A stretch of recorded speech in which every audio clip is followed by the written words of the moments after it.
Bonjour, c'est Gilles sur boursicoté.com. Voici l'analyse technique du CAC 40 pour cette journée du mercredi 17 décembre 2014.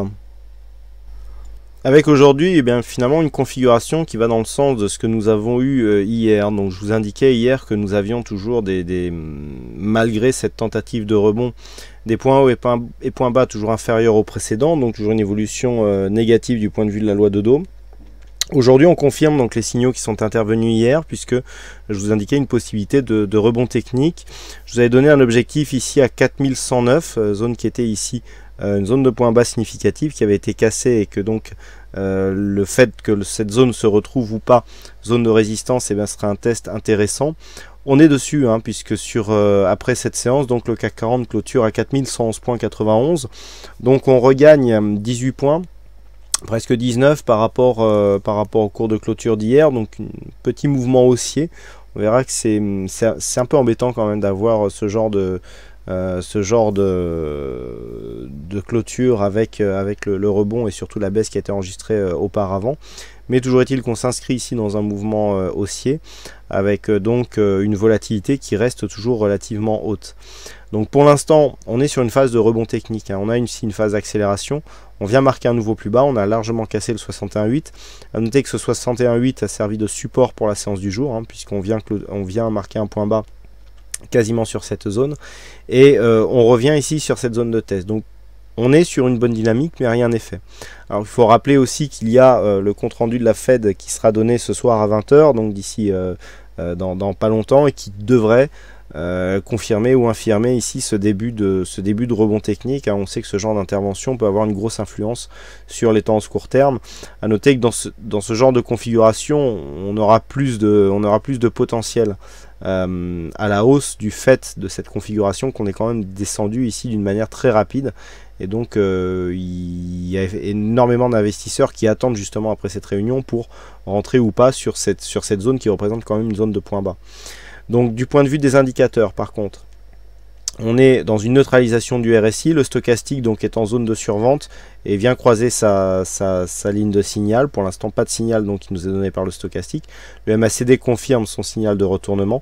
Par contre, du point de vue des volumes, on revient à des niveaux moyens, alors légèrement au-dessus de la moyenne quand même, mais qui ne nous permet pas pour l'instant de dire si on est en train de changer d'orientation, puisque la force des volumes ici, qui à part cette séance, on voit bien que ce sont les histogrammes rouges qui sont beaucoup plus forts que les histogrammes verts, en tout cas sur cette phase.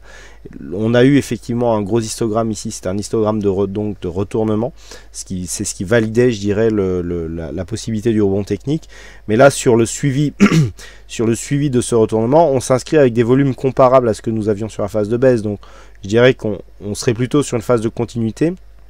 Mais par rapport à la phase de baisse qui a eu lieu, on aurait aimé quelque chose d'un peu plus consistant, puisque là on est vraiment au début du rebond. Si on s'inscrit avec des volumes similaires, c'est pas très bon pour la suite.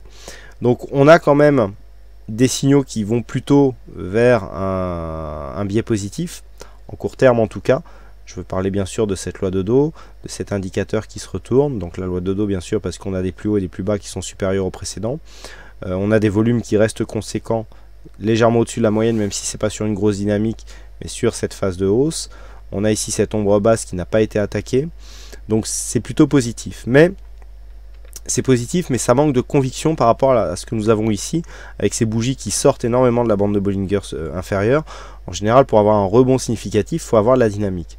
Alors ça peut s'expliquer par le contexte macroéconomique, et justement par rapport à cette attente que les investisseurs peuvent avoir par rapport à la Fed. Donc on en saura certainement plus demain.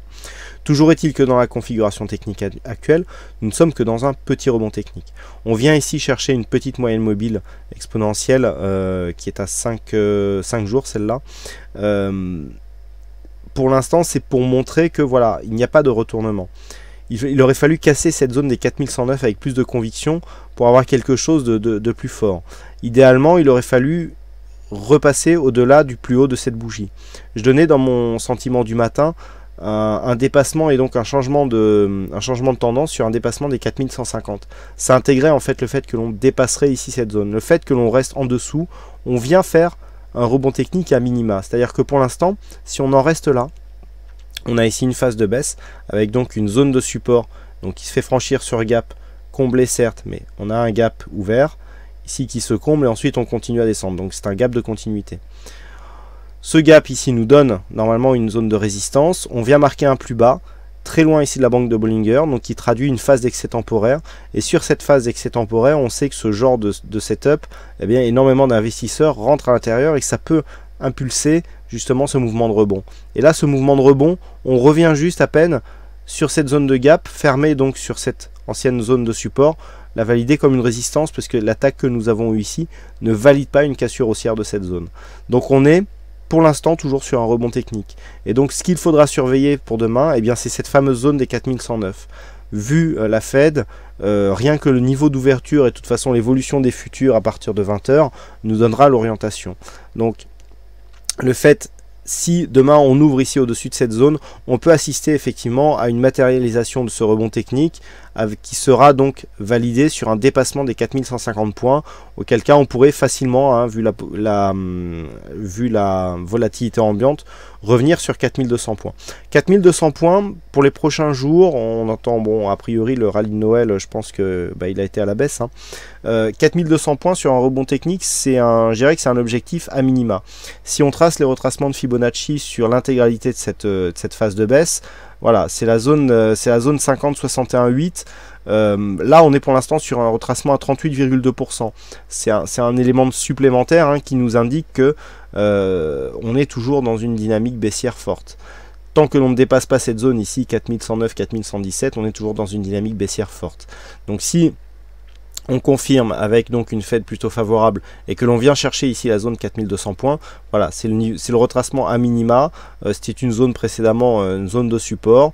On ne serait pas encore sorti du biais baissier, mais par rapport à cette grosse phase de baisse que nous avons eue, c'est, je dirais, le minimum qu'on peut attendre d'un rebond correct. Hein. Ça ne sortirait pas de la dynamique baissière. Il faudrait qu'on repasse au-dessus des 4236 points pour sortir de cette dynamique. Hein, et donc, pour l'instant, on n'y serait pas. Mais sur une continuité, si on ouvre au-delà de ces 4109 points, on peut viser à plusieurs jours ici à la zone des 4200 points. Par contre, dans le pire des scénarios, si on ne monte pas et que l'on ouvre sous cette zone, là le setup sera relativement clair. On a ici phase d'accélération, rebond ici sur un retracement à 38,2, sur une zone qui précédemment était support, qui a été franchie sur un gap comblé et qui se transforme en résistance. Là clairement, on est ici. 1. Accélération, rebond technique et confirmation de la tendance avec qui sera validé donc premier élément, tant qu'on ne valide pas ici sur un franchissement de cette zone, eh bien l'objectif reste 3926 et un dépassement de cette zone. Hein. Tant que l'on ne dépasse pas ici le retracement à 38,2% de Fibonacci, on est toujours dans une dynamique relativement forte, orientée dans ce sens, donc dans le sens de la baisse. Voilà ce que l'on peut dire donc sur cette analyse technique du CAC 40. Donc aujourd'hui, il y avait un fixing, c'est Bono qui gagne sur cette session, donc bravo à toi Bono. Et en ce qui concerne les statistiques, donc il n'y a pas assez d'occurrences représentatives pour donner des statistiques fiables. On était déjà très faible au niveau des occurrences hier, donc j'essaie de donner une d'ailleurs qui a été totalement déjouée, hein, et bon c'est pour ça que j'avais mis un message d'attention comme quoi il y avait très peu d'occurrences. Donc là on en a encore moins, donc c'est pas représentatif du tout. Malgré tout, bon, ça se fera surtout, c'est la zone des 4109 qui va être une zone clé et qu'il faudra surveiller. Voilà donc ce que l'on peut dire sur cette analyse technique du CAC 40. Il ne me reste plus qu'à vous souhaiter à toutes et à tous une bonne soirée, bonne chance dans vos prochains trades et on se retrouve donc dès demain pour d'autres analyses techniques sur le site boursicoté.com. Bonne soirée à tous.